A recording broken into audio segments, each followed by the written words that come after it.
Assalamualaikum warahmatullahi wabarakatuh.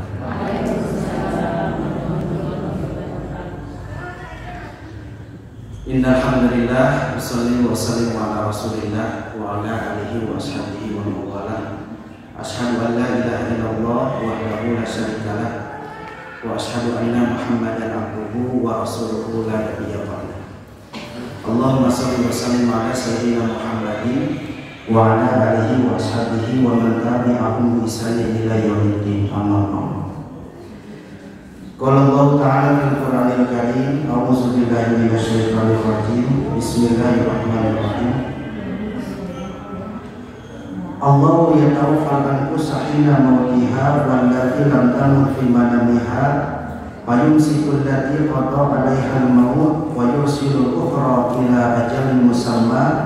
Inna fi dzalika laayatin liqaumin yatafakkarun.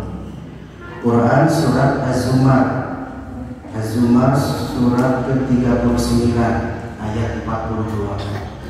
Barangkali mau dibuka, yang bawa mushaf silakan.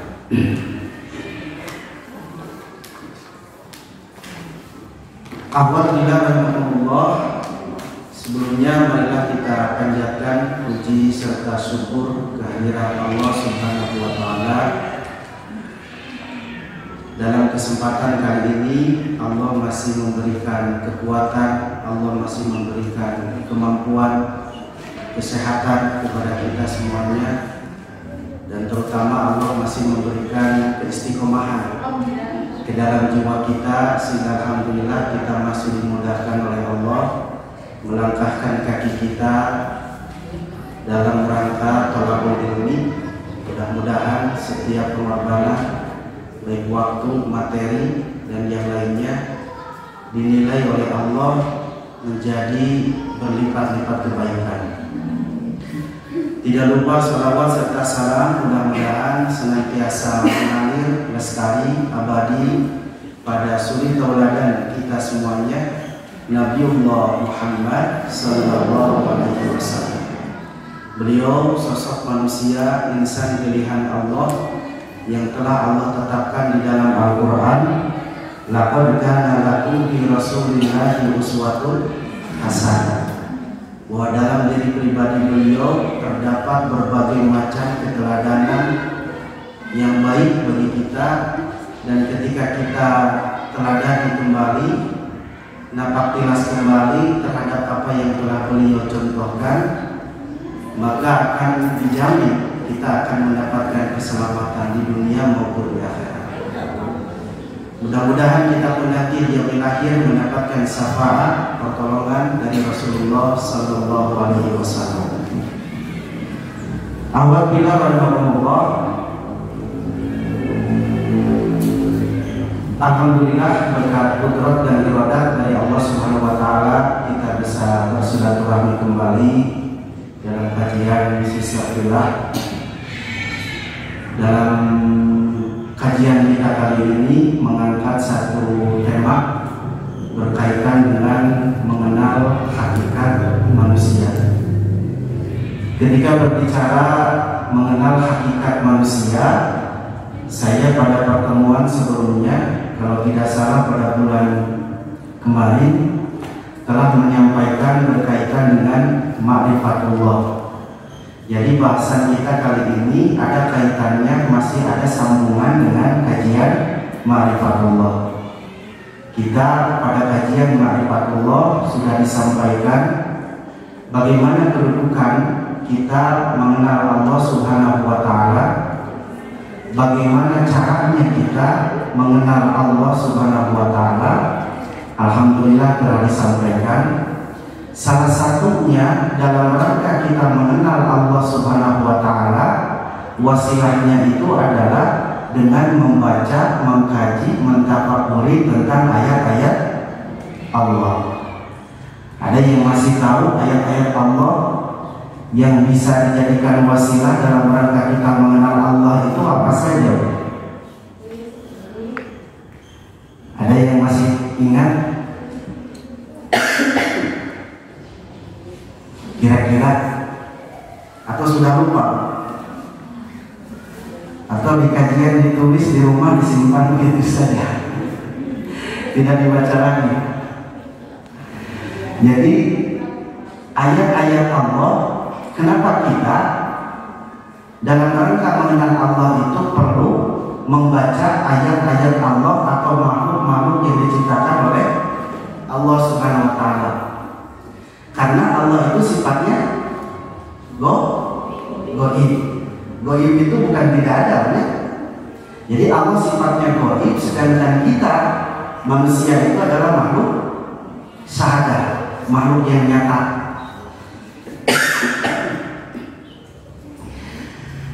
Jadi karena Allah sifatnya goib, maka dalam rangka kita mengenal Allah itu memerlukan media, memerlukan wasilah. Wasilahnya itu adalah ayat Allah atau makhluk-makhluk Allah. Sehingga di dalam satu asalnya Ali bin Abi Thalib mengatakan, man arafa nafsahu faqad arafa rabbahu. Barang siapa yang kenal terhadap dirinya, maka dia akan terhantar mengenal Allah Subhanahu wa Ta'ala. Karena apa? Karena kita sebagai manusia itu merupakan makhluk ciptaan Allah. Jadi saya refresh kembali, ada 3 ayat Allah yang perlu kita baca dalam rangka kita mengenal Allah Subhanahu wa Ta'ala. Yang pertama apa? Ayat qauliyah. Apa ayat qauliyah itu? Al-Quran. Yang kedua, ya, namanya apa? Betul, itu ayat yang berhubungan dengan alam semesta. Bahasa Quran membahasakannya ayat afaqiyah. Yang ketiga,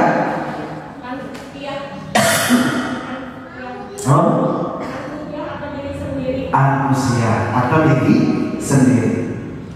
Nah, ayat yang berkaitan dengan ayat manusia itu ada hubungannya dengan kajian kita kali ini. Jadi ketika bahasanya tadi mengenal hakikat manusia, itu merupakan wasilah kita membaca ayat Allah yang bernama ayat Al-Qusia. Itu ada ayat di dalam Al-Quran yang menjelaskan tentang itu. Masih dicatat Bu, Quran berapa?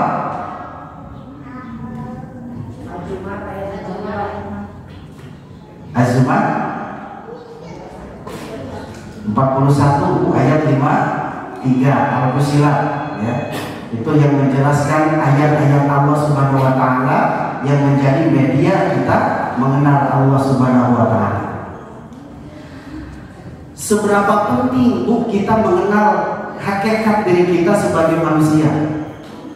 Karena uniknya kita itu, kita sebagai manusia disuruh membaca oleh Allah Subhanahu wa Ta'ala, dan objek yang kita baca itu adalah diri kita sendiri.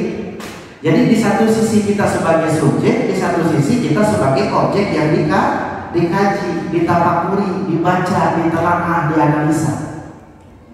Uniknya kita itu seperti itu. Tetapi ketika Ali bin Abi Thalib tadi mengatakan, man arafa nafsahu faqad arafa rabbahu. Barang siapa yang mengenal hakikat dirinya, dia akan terhantar mampu mengenal Allah Subhanahu wa Ta'ala. Jadi ketika seberapa penting kita harus mengenal diri kita sebagai manusia, maka jawabannya sangat penting. Karena nanti akan ditemukan hakikat diri kita dan apa tugas tanggung jawab yang harus kita lakukan di dunia ini seperti apa, maka kita akan mengetahui sesuai dengan penjelasan dari Al-Quran. Kita oleh Allah diciptakan ke dunia ini untuk apa? Beribadah. Ada yang tahu ayatnya? 51 ayat 56. Bunyinya, wa ma khalaqtul jinna wal insa illa liya'budun. Tidak semata-mata Allah menciptakan jin dan manusia itu kecuali untuk beribadah. Ketika kita mendengar kata ibadah, bayangkan di kepala kita apa yang harus kita lakukan? Ibadah. Tujuan Allah menciptakan kita ke dunia ini, tujuannya adalah untuk beribadah. Ketika mendengar kata ibadah di kepala kita, bayangannya itu apa yang kita lakukan? Terus puasa, berbuat baik, Ada lagi nggak Bu? Ibadah. Terkadang kalau kata ibadah di kepala kita itu bayangan itu langsung sholat, zakat, saum. Kalau kita punya rezeki umroh, naik haji, itu rukun yang kelima. Apakah Al-Quran 30 juz itu, 114 surat itu hanya membicarakan tentang rukun Islam saja? Padahal itu hubungannya itu kebanyakan di dalam rukun Islam itu hubungannya mengatur hubungan kita dengan Allah. Sedangkan Al-Quran juga berbicara nggak buat tentang ekonomi? Berbicara nggak buat tentang pendidikan? Berbicara tentang hubungan kita bertetangga? Berbicara dari hal yang terkecil sampai hal yang terbesar. Sempurnanya Islam itu seperti itu. Dari hal yang terkecil saja masalah rambut, nggak ada agama yang menjelaskan secara rinci bagaimana kita memperlakukan rambut kita. Dengan warna apa rambut kita itu boleh dicat? Kapan waktu yang terbaik kita mencukur rambut? Islam memberikan rambu-rambunya kepada kita. Pakai sendal saja bagaimana? Mau tidur saja kita bagaimana? Bangun tidur kita bagaimana? Mau masuk ke WC saja kita ada adabnya. Jadi ketika berbicara ibadah, bayangan di dalam kepala kita itu bukan hanya berbicara tentang hubungan ubudiyah kita, hablum minallah kita kepada Allah saja, tetapi banyak sekali aspek kehidupan manusia yang sebenarnya menjadi tugas dan kewajiban kita untuk kita lakukan di dunia ini, yang kita laksanakan sesuai dengan Quran dan Sunnah akan bernilai ibadah. Bayangkan, Nabi itu kullu hayatuna ibadatun. Setiap kehidupan Nabi itu bernilai ibadah. Apakah Nabi kehidupannya itu hanya di masjid saja?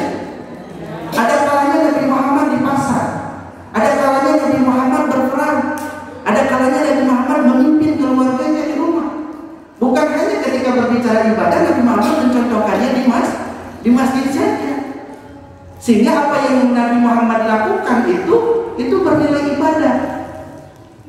Sehingga banyak sekali hal-hal yang sebenarnya masih harus kita lakukan karena kurang keilmuan kita, belum bisa kita lakukan. Padahal itu adalah ibadah, tanggung jawab kita kepada Allah Subhanahu wa Ta'ala. Kan orang merasa sholatnya ketika di masjid, kita merasa harus sesuai dengan syariat Allah ketika sholat, ketika majlis salim. Tapi ketika berekonomi, ketika kita berdagang di pasar, Islam malah kalau dibawa. Aturan Allah mah jangan dibawa ke pasar, aturan Allah mah jangan dibawa ke pergaulan. Seakan-akan 30 juz ini kita kotak-kotakan bahwa Allah itu hanya berhak mengatur kita itu di masjid saja. Allah itu berhak mengatur kita itu di majlis taklim saja. Tapi ketika kita sedang berniaga bermuamalah di pasar, seakan-akan hukum Islam itu kita tutup, ya, ayat-ayatnya kita tiek, gitu, dan tidak boleh kita laksanakan. Ini yang menjadi PR kita. Nah, salah satunya yang akan kita bahas dalam kesempatan kali ini adalah bagaimana kita mampu mengenal hakikat manusia. Untuk apa? Untuk mengetahui tugas-tugas dan tanggung jawab apa saja yang sebenarnya harus kita lakukan sebagai diri kita, sebagai makhluk Allah, kita sebagai manusia. Kalau saya tanya ke ibu, yang dimaksud manusia itu apa? Kita manusia. Yang dimaksud manusia itu apa? Kira-kira kan kata yang tidak asing kan di telinga kita. Ketika berbicara manusia, karena ini adalah judulnya mengenal hakikat manusia, apa sebenarnya yang dimaksud dengan manusia? Kira-kira apa? Apa? Makhluk. Betul. Apa lagi? Makhluk kumpul itu. Apa lagi? Makhluk yang berbeda dari yang lainnya, dari makhluk-makhluk yang lainnya. Makhluk yang berbeda dengan makhluk yang lainnya. Ya, boleh, bisa. Tadi khalifah, betul, itu salah satu tugas yang harus diemban oleh seorang manusia. Tapi ketika berbicara manusia, akhirnya itu bahasa Indonesia, bahasa Arab. Ketika berbicara manusia, bahkan di dalam Al-Quran itu ada nas, ada lagi insan, ada lagi basar, ada lagi apa kalau diterjemahkan dalam Quran itu, ini semuanya tuh artinya itu bahasa Indonesia diterjemah depak itu manusia semuanya. Basar, insan, nas, ada lagi satu lagi nafs, atau dalam Quran surat Ar-Rahman ada anam. Ini semuanya berbicara tentang manusia. Jadi ketika berbicara manusia, ini kira-kira definisinya apa? Ada yang tahu? Jadi ada yang mengatakan bahwa manusia ini asal katanya itu satu dari bahasa Arab yang diindonesiakan. Ya, ada yang mengatakan bahwa manusia itu adalah asal katanya dari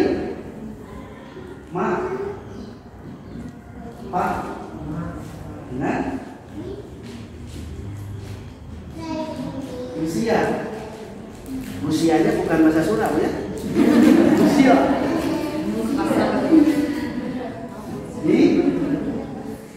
Dilupakan atau terlupakan. Jadi manusia itu adalah sosok makhluk yang dilupakan. Jadi kalau ada yang pernah belajar bahasa Arab, kata manusia itu kalau diderivasikan, kalau ditasrifkan gitu, sebenarnya nggak ada, nggak akan ditemukan kata manusia. Walaupun kalau bahasa Filmaninya kata dasar itu biasa saja manusia.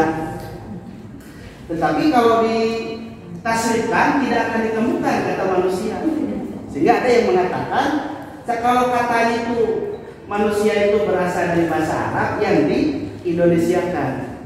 Itu berarti yang pertama. Yang kedua, ada yang mengatakan man itu siapa? Ada yang juga usia.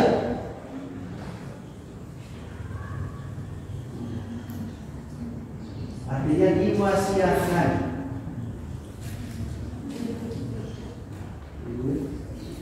Di luar. Dia mendefinisikan seperti ini.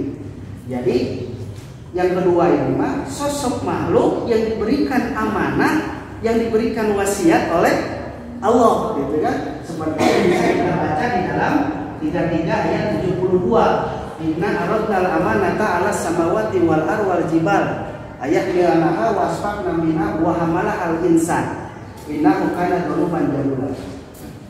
Jadi sosok manusia, sosok makhluk yang diwasiatkan atau diberikan amanah oleh Allah Subhanahu wa taala.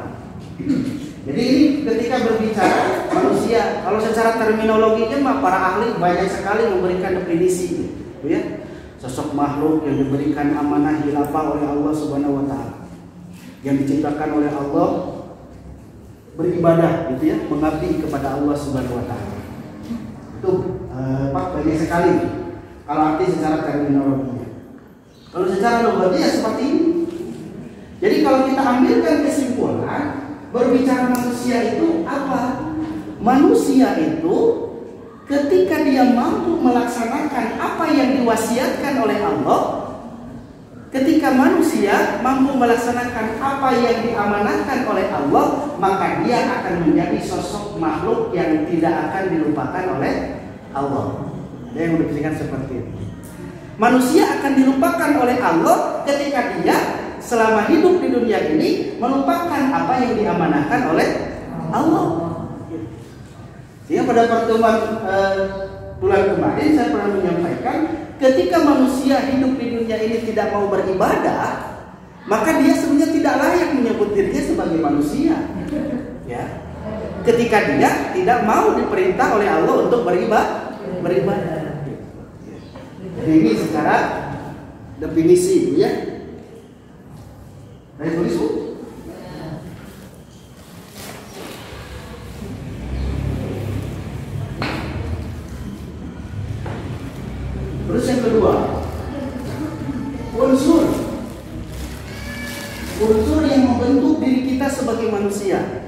Kita manusia.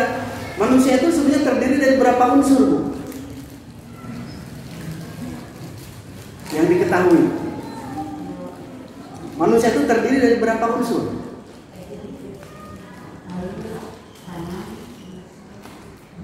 Apa? Ada yang tahu? Unsur-unsur yang membentuk diri kita sebagai manusia. Kalau dulu pernah belajar misalkan di dalam PPKN bahwa manusia itu merupakan makhluk monodualisme. Jadi yang namanya manusia itu terdiri dari dua unsur. Unsur yang pertama jasmani, unsur yang kedua ruhani. Gitu, ya. Nah, kita cocokkan itu kan menurut PPKN. Gitu.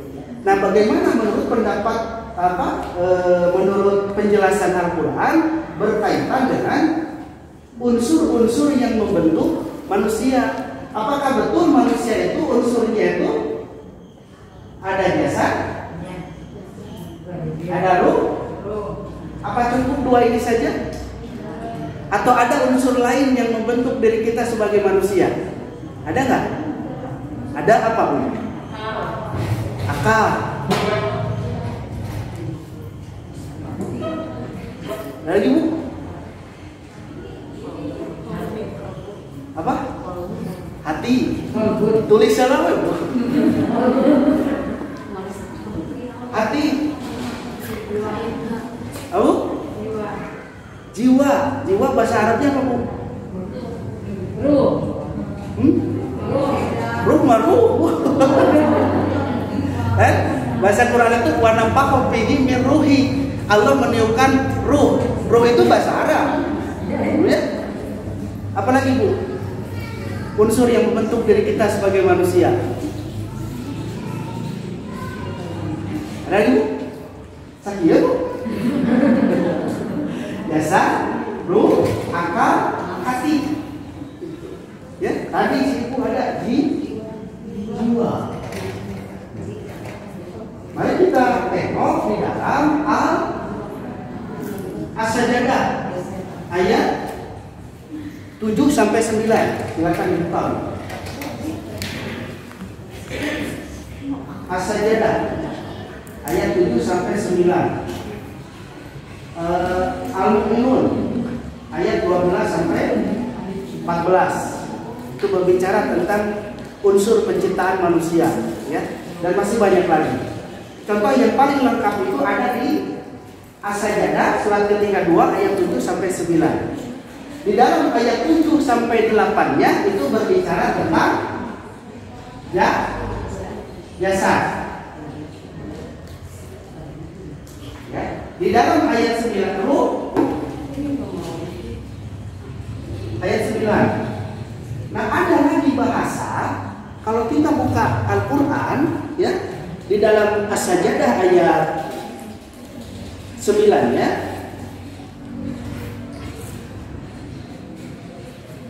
wa ja'ala lakumus sam'a wal absara wal afidah. Di sini ada yang namanya afidah.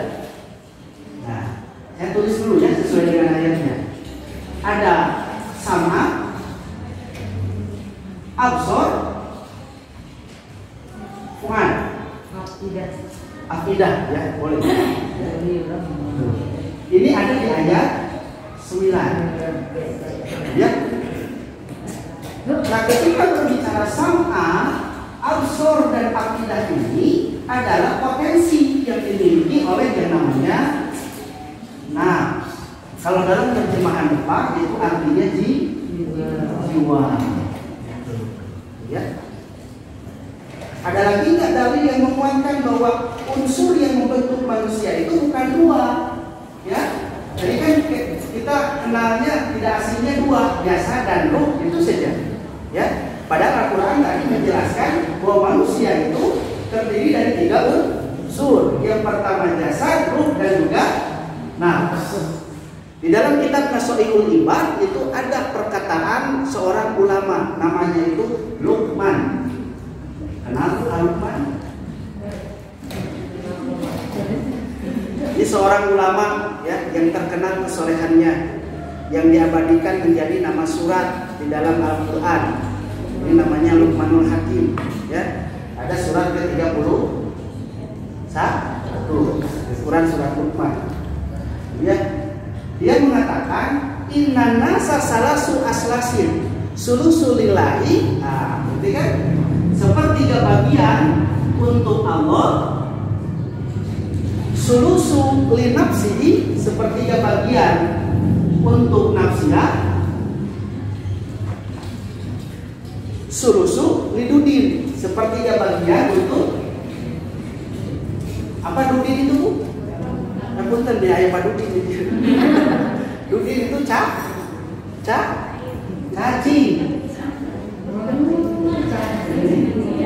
Ya.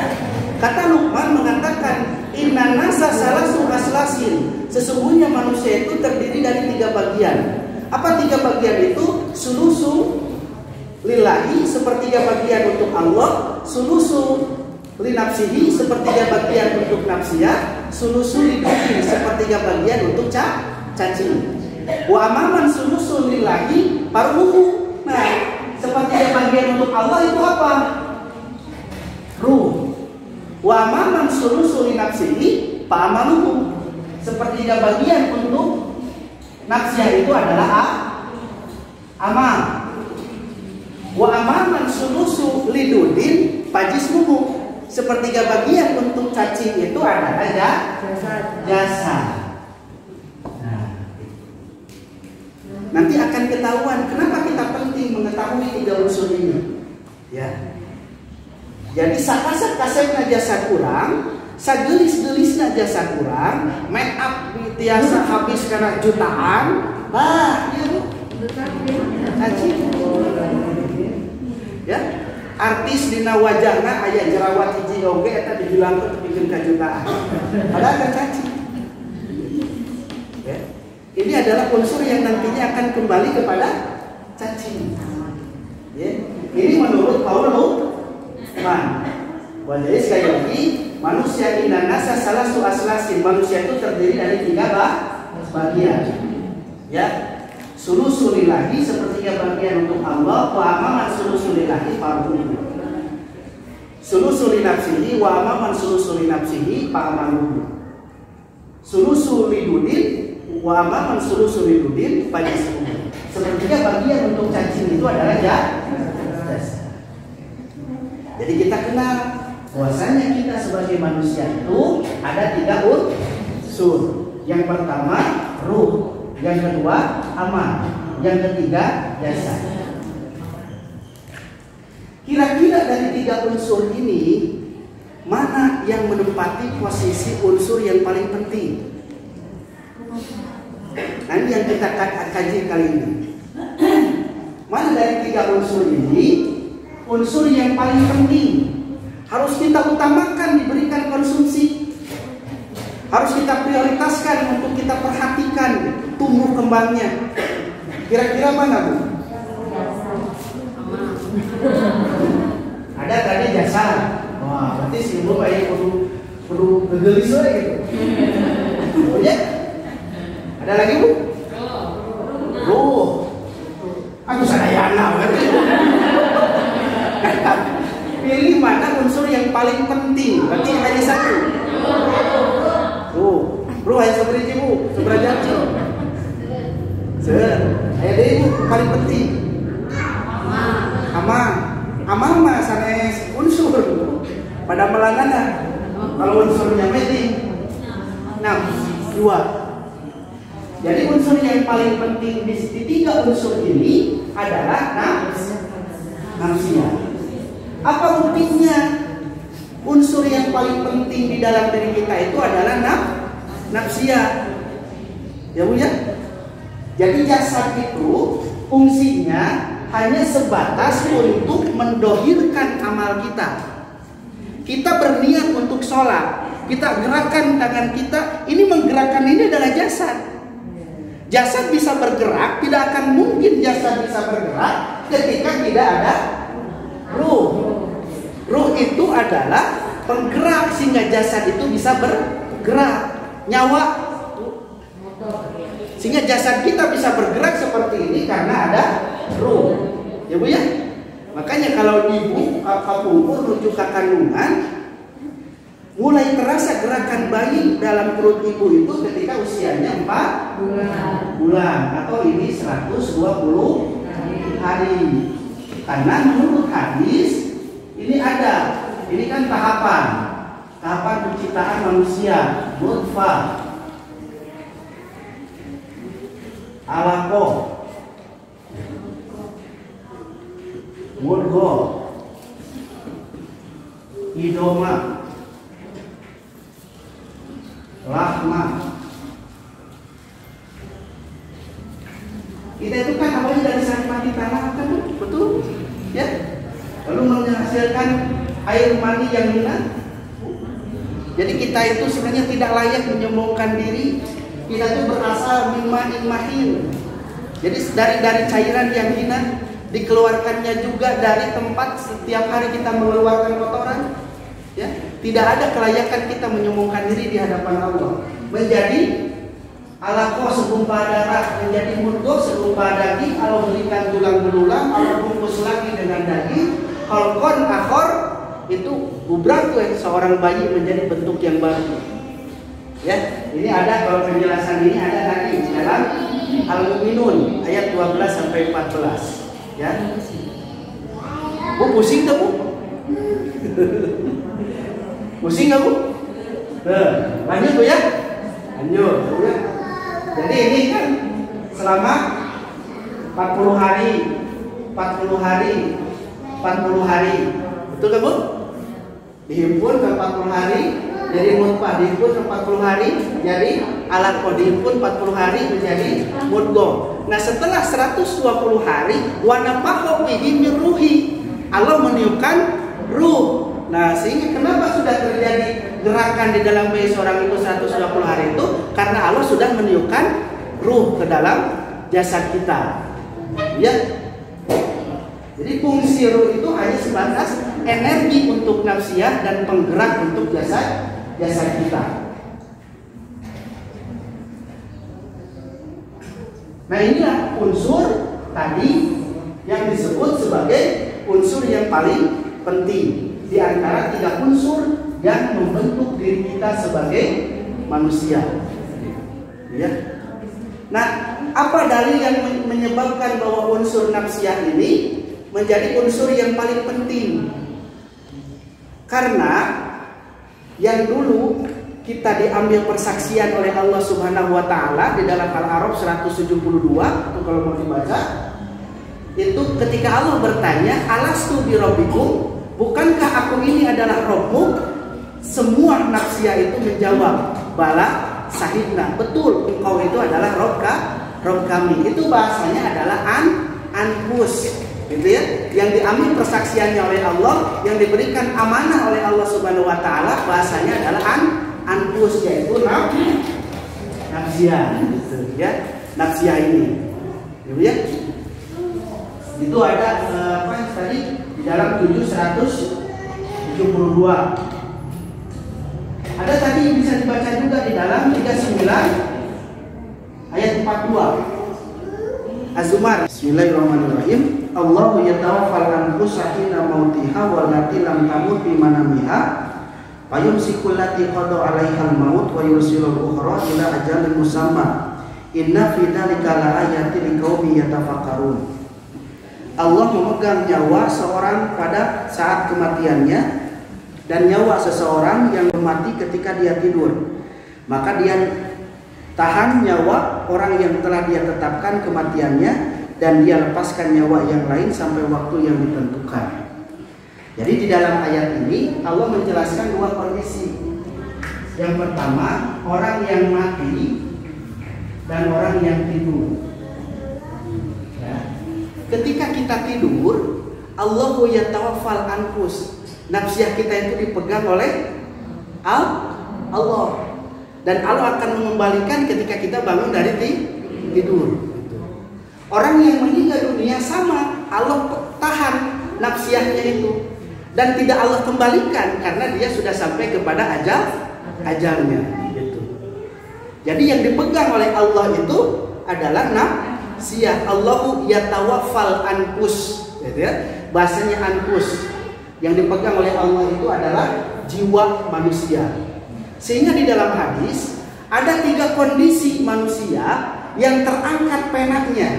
Artinya terangkat penanya itu apa? Apa yang dilakukan oleh manusia itu asalkan ada dalam 3 kondisi, itu manusia itu tidak berdosa apapun yang dia lakukan dan juga tidak bernilai kebaikan terhadap apa yang dia lakukan. 3 kondisi itu apa? Orang yang tidur sampai dia bangun. Ibu nuju pulang badai ngalaksanakeun naon oge, badai ngadamelan naon oge disalur. Terangkat pengen. Ibu misalkan capek beraktivitas subuh, kedahana teu bisa berbu. Sahli Pak ya. Aku teh kumargi capek terus beraktivitas gugah-gugah tamu 7. Hampir pahili jeung salat duha. Kalau betul itu tidur, bolehnya kita sholat pada jam 7?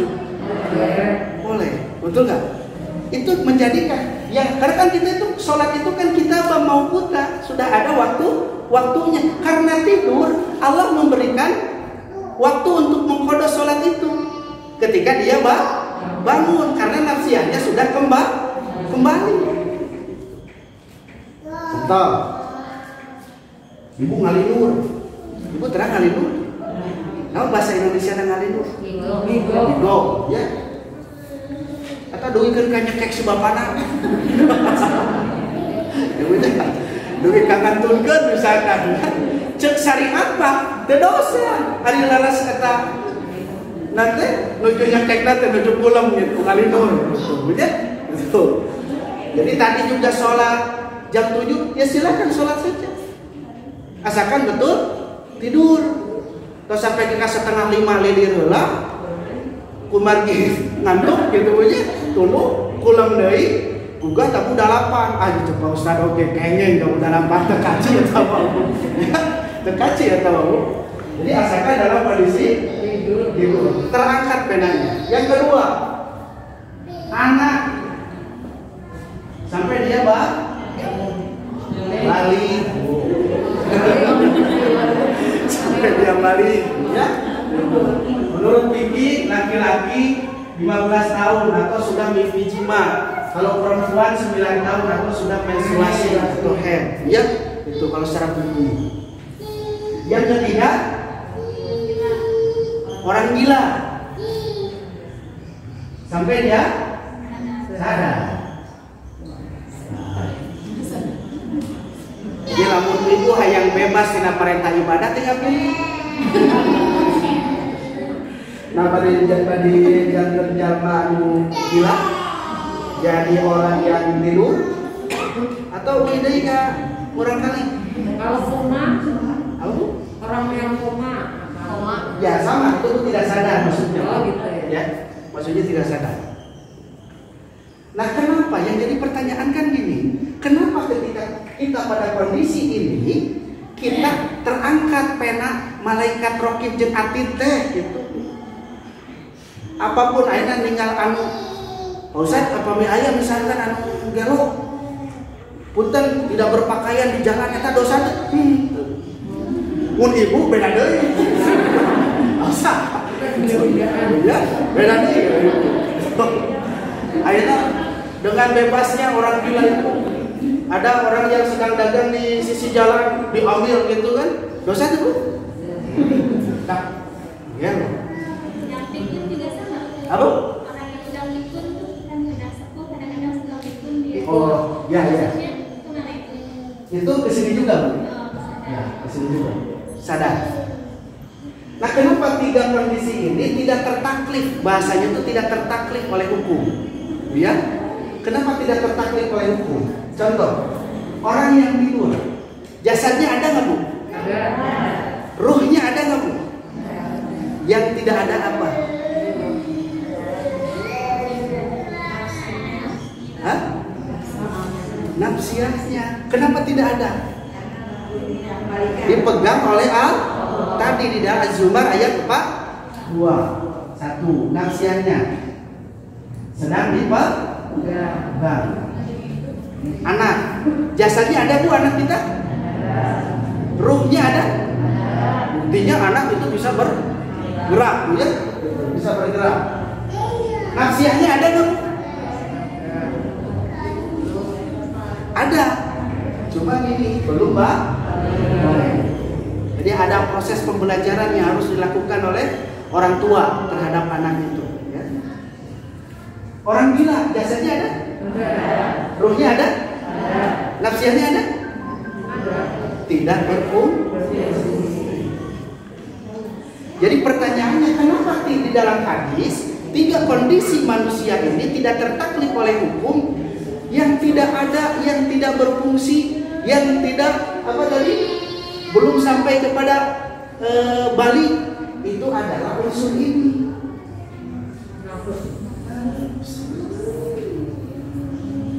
Jadi kenapa tadi saya tanyakan yang ini, dari 3 unsur ini mana unsur yang paling penting, yaitu nafsiah. Pami diumpamakan mobil mah supaya kaya punya. Mobil itu sasisnya itu, rangkanya itu adalah jasad, ruhnya bensin. Mobil saya kayak bensinan, jalan tuh bu? Jalan, didorong itu. Ya capek kan bu? Dia mah normal lah gitu. Ya, bensin. Yang jadi nafsianya siapa bu? Apa? Aki mobil. Apa? Supir. Mobil saya ayah bensinan, awas supiran cici. Ayah mobil nabrak, anu dihukum sabu. Nah mobil masuk ke penjara. Akhirnya manusianya bebas begitu? Tidak. Jadi kalau itu diumpamakan mobil, kalau diumpamakan satu delman, ya bu, delman terang karate. Yang jadi jasadnya apa? Ya ini apa? Delmannya apa? Ya rangka delmannya itu. Ruhnya apa? Kuda. Nafsiahnya? Kusir. Kusir mengendalikan kuda itu dengan tali. Ai kuda mah dan terus we. Dengan tangan. Ya, dengan tangan betul. Jadi kalau bicara kuda, ketika kuda itu sama kusir misalkan mau belok kanan, tinggal tarik ya kanan. Jadi kendalikannya oleh kusir. Kabayang punya hubungan anak bu. Jadi jasad ibu adalah untuk mendohirkan amal kita. Amal kita bisa kelihatan secara nyata karena ada jasadnya. Jadi kita bahas satu-satu. Jasad.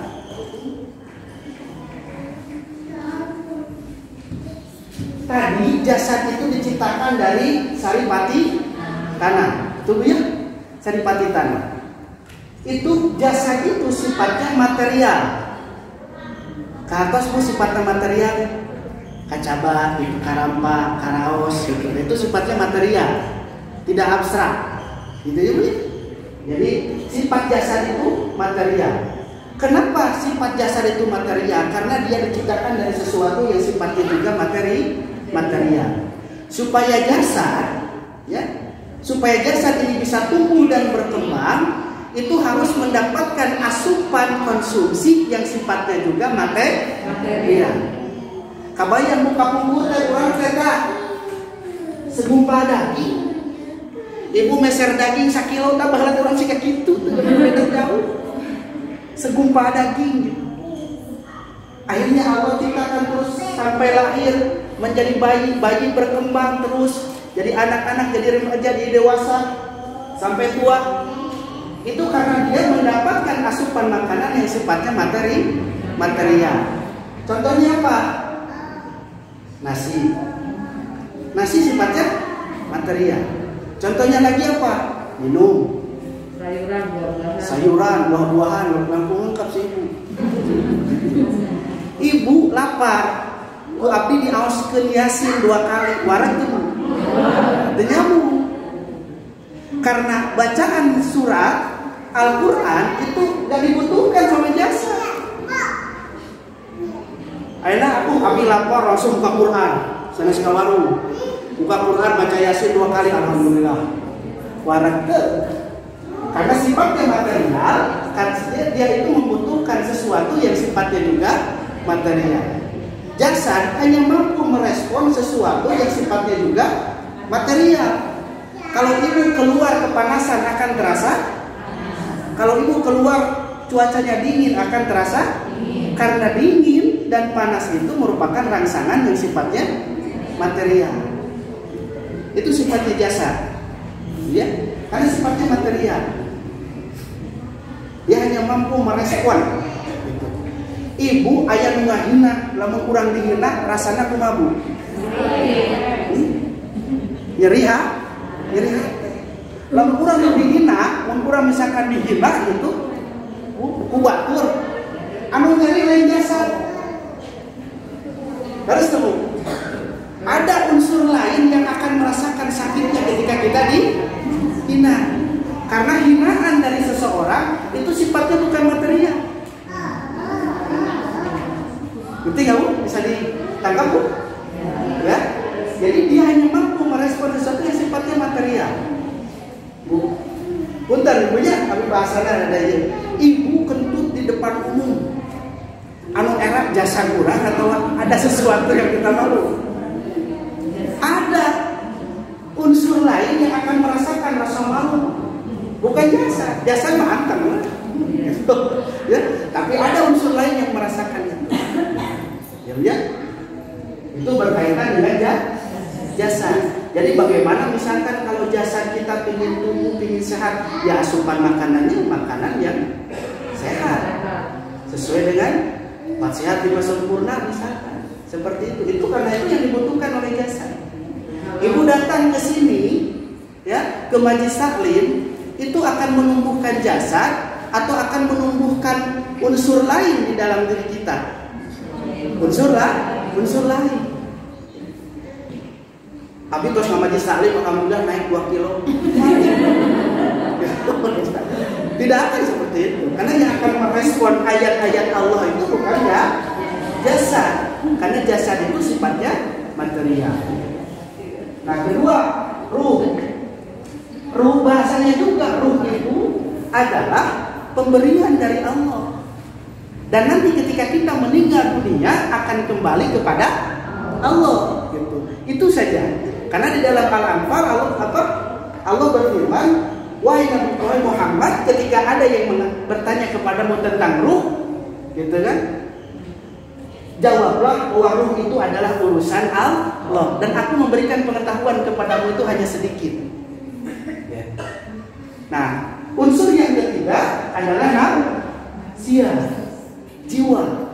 Karena nafsiyah sifatnya bukan material, maka yang dia butuhkan itu adalah sesuatu yang sifatnya bukan material. Contoh, ketika nafsiyah kita ingin sehat, nafsiyah kita ingin tumbuh, berkembang, keimanan kita terus bertambah, gitu, maka yang dibutuhkan itu adalah ayat-ayat Allah, melaksanakan perintah Allah, melaksanakan ibadah kepada Allah. Itu yang akan mampu direspon oleh nafsiyah.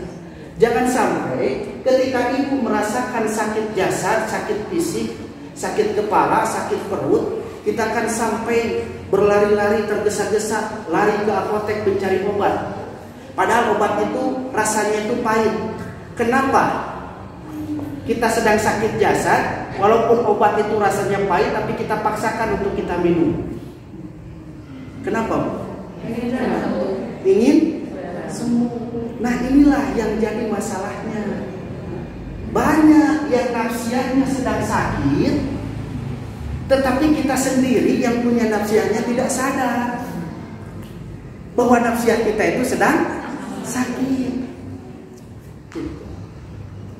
Ada orang yang jasadnya sehat walafiat, tapi ketika diajak ke Majelis Taklim hararese. Tak berarti eta nu geuning teh lain jasad, tapi Berarti kalau jasad leles harus dikasih makan. Kalau kita merasa nafsiah kita tidak memberikan energi kepada kita untuk melaksanakan perintah Allah, maka harus kita sadari bahwa nafsiah kita itu sedang sakit. Kenapa nafsiah kita sedang sakit? Di dalam hadis dikatakan ketika seorang mukmin melakukan kemaksiatan, maka di dalam nafsiah itu ada yang namanya ron. Ron itu notah hitam, noda. Jadi lamun ibu tadi kan punya jasad. Jasad tadi kalampu. Jasad itu punya potensi. Ada di dalam Quran itu yang dimiliki oleh jasad itu, potensi yang dimiliki oleh jasad itu apa saja, Bu? Ada telinga. Bahasa Arabnya telinga apa, Bu? Udhunun, betul, Bu. Ada mata. Bahasa Arabnya mata? Ada hati. Bahasa Arabnya hati? Ya. Ainun.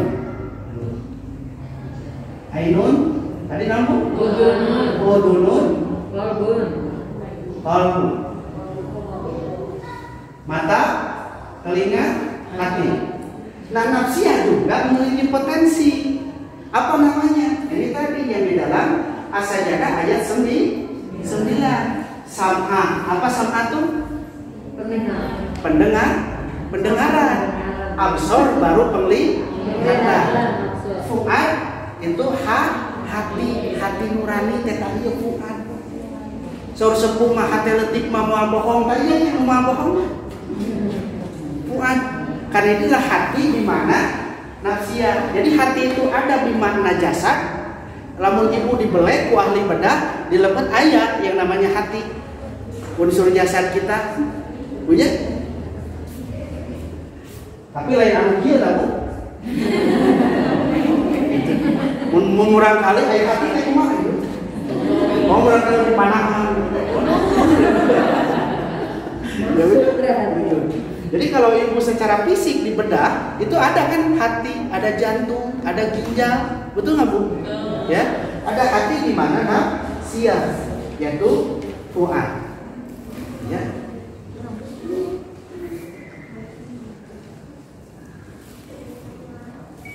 Nah, itu adalah unsur yang membentuk diri kita, jasad dan juga nafsiah. Tadi ini juga kondisi kenapa nafsiah kita itu tidak tertaklif oleh hukum. Karena mengalami kondisi seperti ini. Ada unsur yang paling pentingnya itu tidak hadir di dalam diri kita sebagai manusia. Ya, itu perlu dipahami. Jadi dari ketiga unsur yang membentuk diri kita sebagai manusia, maka unsur nafsiahlah yang menjadi subjek dari amal. Jadi ngadorong jasad kita untuk beramal itu adalah nafsiah. Ibu ngalangkung hiji kebon, teu aya sasaha. Dina kebon teh aya tangkal buah. Buahna teh tos asak pisan. Anu mimiti ngaretak sahabu untuk berniat kita mencuri pohon buah itu. Naon lah, Bu? Hati. Al-qalbun malik, hati itu adalah raja. Hati dia sudah menggerakkan, dia meniatkan itu buah tos asak dan dialak ku saya. Yang pertama dia perintahkan mata untuk apa? Melihat. Pilih ayam batur. Ditinggal mata. Tos aya sasaha langsung eta pohon teh ditaekan. Memerintahkan kaki kita, memerintahkan tangan kita. Betul nggak, Bu? Ya. Itu merupakan apa? Bukti bahwa jasad itu adalah tentara yang bisa diperintahkan oleh yang namanya hati, mu'atem. Itu diperintahkan untuk melakukan kebaikan. Kita melihat ada nenek-nenek misalkan di sisi jalan, kita berniat, aduh, saya ingin memberikan sedekah gitu, beramal kepada nenek itu. Dia gerakan kaki kita, dia gerakan tangan kita, ambil uang kita dan kita kasihkan. Itu buktinya. Jadi unsur nafsiah ini merupakan unsur yang paling penting yang harus kita perhatikan. Bagaimana tandanya kalau nafsiyah kita itu sedang sakit? Bagaimana tandanya kalau nafsiyah kita sedang sakit? Pusing. Kalau sakit fisik, pusing mau sakit fisik. Ya, kalau kita sakit fisik, pusing. Ada tanda-tandanya, ya. Sakit perut ada tanda-tandanya, gitu, ya. Sakit kepala ada tanda-tandanya.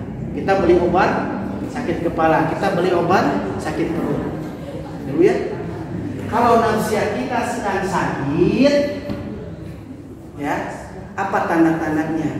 Kita malas untuk beribadah. Kenapa kita malas untuk beribadah? Ada kemaksiatan yang belum kita tobatkan kepada Allah. Ada kemaksiatan yang belum kita tobatkan kepada Allah. Itu jadi sinyalnya harus ke sana. Kenapa saya itu malas untuk beribadah? Ada sesuatu, makanya Umar bin Khattab itu memerintahkan kepada kita untuk senantiasa menghisab diri. Hisablah dirimu sebelum engkau nanti dihisab di yaumil akhir. Hitung oleh kita. Barangkali ada kemaksiatan yang sudah kita laksanakan dan itu harus kita bersihkan. Harus kita tobatkan kepada Allah. Itu unsurnya. Karena nafsiyah itu ada 3 kondisi nantinya. Ada nafsul mutmainnah, ada nafsul lawamah, ada nafsul amarah. Nafsul mutmainnah itu adalah nafsul jiwa yang selamat, yang Allah panggil untuk masuk surga. Ya ayatuhan nafsul mutmainnah, irji'i ila rabbiki radiyatan mardiyah, fadkhuli fi ibadi wadkhuli jannati. Hayo, gerak lebat ke surga. Yang diseru untuk masuk ke surga itu adalah nafsul mutmainnah. Ada nafsul lawamah yang terkadang hanya ayeuna tahajud teh asa babari, asa gampang, asa mudah. Tapi terkadang pada satu kondisi kita jangankan tahajud, sholat wajib saja kita lalai. Bisa saja ini masih pada posisi lawamah gitu.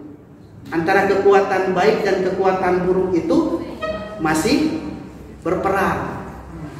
Ada nafsul amarah. Nafsul amarah itu adalah ketika nafsiyah kita menyuruh kepada kita untuk berbuat keburukan, menyuruh kepada kita untuk berbuat kemaksiatan. Coba baca ada ayatnya. Wa nafsi wa ma sawaha fa'alhamaha. Pada Allah menyempurnakan penciptaan manusia itu, Allah telah memberikan 2 potensi. Potensi apa manusia itu? Manusia itu berpotensi berbuat keburukan. Manusia juga berpotensi berbuat kebaikan, ketakwaan. Manusia berpotensi berbuat fujur. Jadi apabila orang misalkan ada di kondisi soleh, berarti kita sedang melaksanakan ketakwaan. Ketika kita pada posisi takwa, berarti nafsiyah kita sedang melakukan kebaikan. Jadi ayat kalanya kita nafsul mutmainnah, nafsul lawamah, nafsul amarah bisu. Gitu ya. Berapa menit lagi? Udah beres? Nah, tadi ada sedikit lagi ya, 5 menit lagi lah. Ya. Ketika berbicara nafsiyah, nah di dalam nafsiyah itu selain tadi punya sam'a, punya absor, punya fuad, itu nafsiyah juga ada potensinya namanya itu akal dan hawahu. Ramakan ke bahasa hawa nafsu. Ada lagi hawa nafsu sahwat. Wah, lengkap benar. Jadi hawahu itu kan potensi kejelekan yang ada di dalam diri kita. Kenapa kita bisa melakukan kebaikan? Karena akal memimpin nafsiyah kita.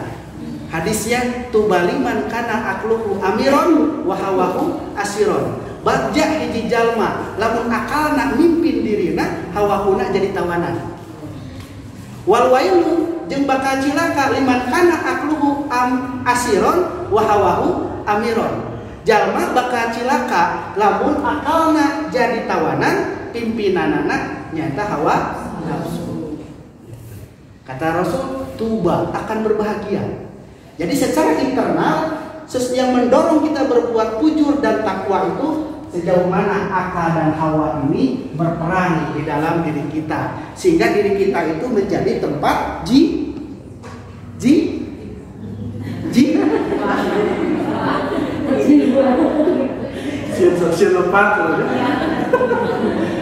tempat jihad.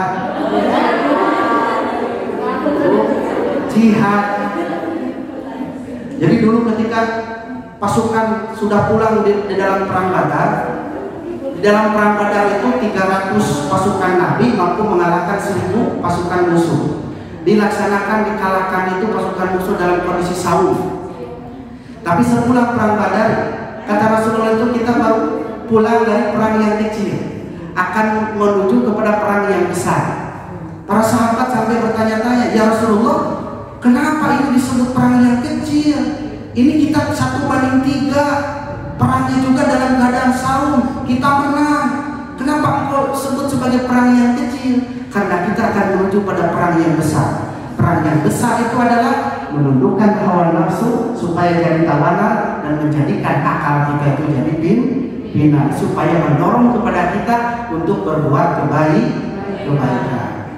Mungkin itu saja yang dapat saya sampaikan. Belum semuanya, ya. Jadi baru definisi dan unsur. Ya. Ini berbicara tentang bagaimana kita mengenal hakikat diri kita sebagai manusia. Kata Allah, Wassalamualaikum warahmatullahi wabarakatuh.